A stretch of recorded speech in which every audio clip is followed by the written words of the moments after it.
प्रणाम सुनी जाए जाओ ई कोहबर गीत। घर पछुअड़बा मिलंगा केड़ा गछिया लंगा फूलल कचनार लंग बाजे चुनी चुनी से जिया छा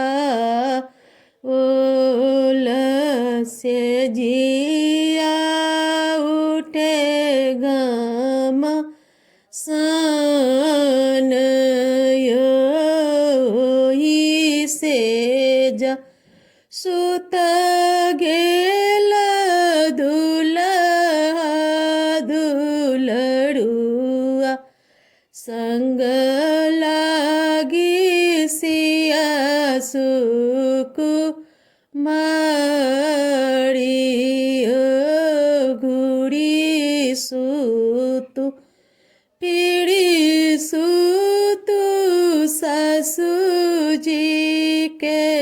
बेटिया तोड़े घामे चदड़ी लीन हे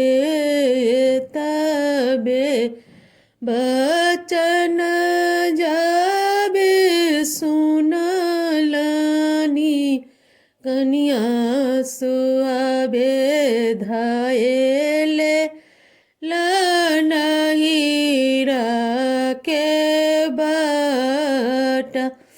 हे एक को सगेल सुहाबे दुई को सगेल तेसर को भेटल मजा धार हे एक कोस गेल सुहाबे दुई कोस गेल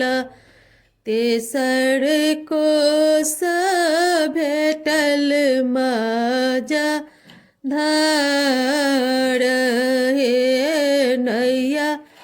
लाब नैया लाब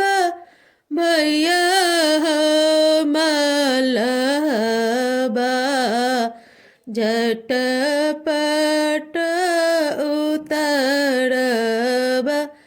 पार यो नैया लाब भैया मलबा झटपट उतरब पार यो आजू के रतिया सुहाबे एतही गाम बियाहू होइते भिनसर करब नैया पार हे खाइल जे देब सुहाबे चलबा मछलिया रात ओढ़ब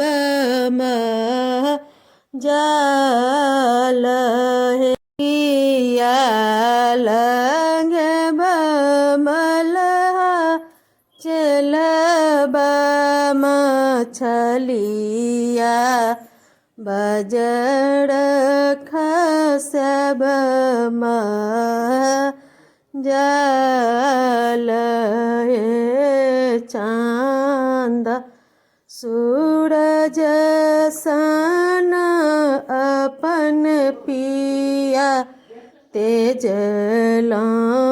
मलहा के कोन भी सब